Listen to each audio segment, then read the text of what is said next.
Hey guys, welcome and welcome back to my channel. Pahis blog o oinoiti blog lo apnaluko hokoluke swagatom janaisu. Akha korisu apnaluke hokole bhale ase aru moi aji bonabo goi asu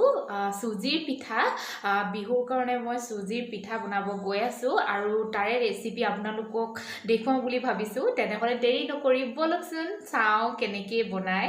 Prothomote moi gas to ekebare low flame on ekhon kerahi enedore thoi dim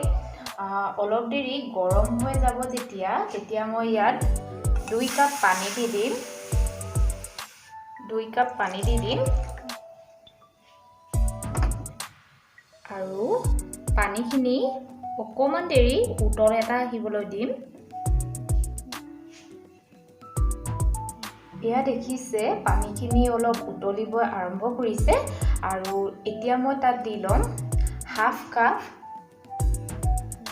half cup gur jaggery half cup gur dilom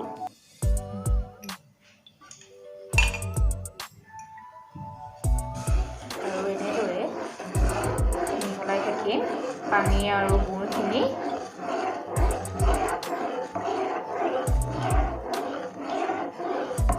aru moi ya dilom 3 চামুচ চেনি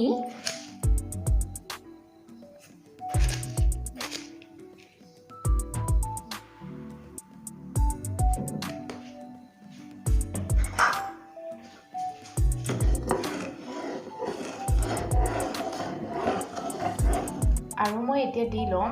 half teaspoon নিমখ তাৰ পাছত এনেদৰে মই 5 minute মান মিহলাই থাকিম গেছটো একেবাৰে লো ফ্লেমত দি থৈছো এনেদৰে মই 5 মিনিট মান মিহলাই থাকিম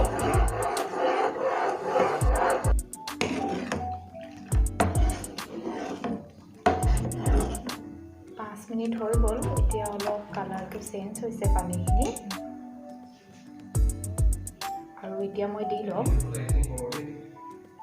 1 কাপ সুজি 1 কাপ সুজি দি লৈছো আৰু এনেদৰে মিক্স কৰি থাকিম 5 মিনিট মান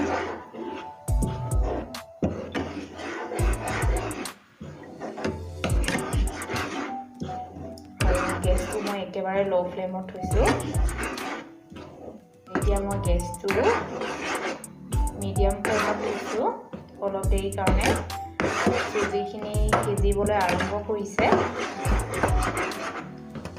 এয়া দেখিছে যিখিনি সিজিবলৈ আৰম্ভ কৰিছে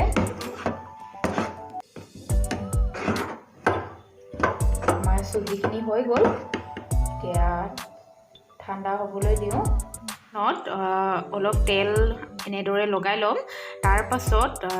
নাৰিকলৰ গুৰি আধা কাপ মই দি ল'ম সুজিখিনি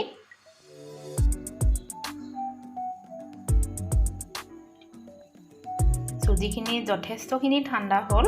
অলপ দেৰি মই ঠাণ্ডা হ'বলৈ দিছিলোঁ আৰু মই সুজি আৰু নাৰিকলৰ গুৰি এনেদৰে মিক্স কৰি ল'ম আটা যেনেদৰে আমি হানো তেনেদৰে এটা ডো বনাই ল'ম আনফালে মই এখন পেন মিডিয়াম ফ্লেমত এনেদৰে অলপ দেৰি গৰম হ'বলৈ দিম এতিয়া পেনখন যথেষ্টখিনি গৰম হ'ল আৰু এতিয়া মই ইয়াত ৰিফাইন তেল আপোনালোকে যিকোনো তেল ইউজ কৰিব পাৰে ৰিফাইন তেল বা যিকোনো তেল অলিভ অইলো দি ল'ব পাৰে আৰু মই এনেদৰে তেলখিনি গৰম হ'বলৈ দিম আৰু এতিয়া মই ৰুটি বেলাৰ দৰে বেলি ল'ম ৰুটি যেনেদৰে আমি বেলো তেনেদৰে বেলি ল'ম বেছি পাতলকে আপোনালোকে নেবেলিব একেবাৰে ডাঠো নেবেলিব এটা মিডিয়াম সাইজৰ নিজৰ আন্দাজ মতে বেলি ল'ব আৰু এয়া মোৰ হাজবেণ্ডে বেলি আছে দেই হাতখন আপোনালোকে দেখিব পাৰিছে কাৰণ মোৰ হাতৰ গাঁঠিটো অলপ বিষ হৈ আছে সো তেওঁ মোক হেল্প কৰি দিছে আৰু এতিয়া আমি এনেকুৱা কাটাৰ এখন লৈ কিনি গোল গোলকৈ কাটি ল'ম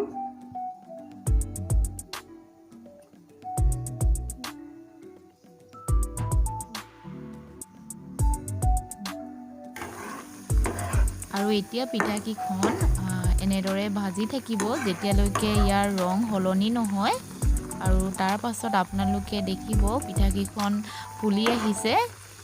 আৰু আপোনালোকে এনেদৰে 2 মিনিটমান ভাজি থাকিলে ৰংটো সলনি হৈ যাব। আৰু মই গেছটো মিডিয়াম ফ্লেমত থৈছোঁ। নিশ্চয় ঘৰত ট্ৰাই কৰিব, বহুতেই সোৱাদ হয় খাবলৈ।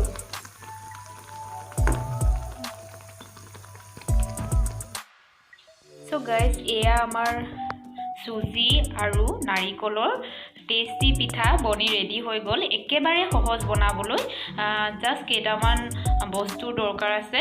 যিখিনি আমি ঘৰত ৰেগুলাৰ ইউজ কৰোঁ। সেইখিনি বস্তুৰে আপোনালোকে এটা টেষ্টি পিঠা বনাব পাৰে আৰু বিহুত সকলোকে খুৱাব পাৰে। বহুতেই টেষ্টি হয় আৰু নিজেও খাই চাব, বহুতেই টেষ্টি হয়। আৰু লগতে সকলোকে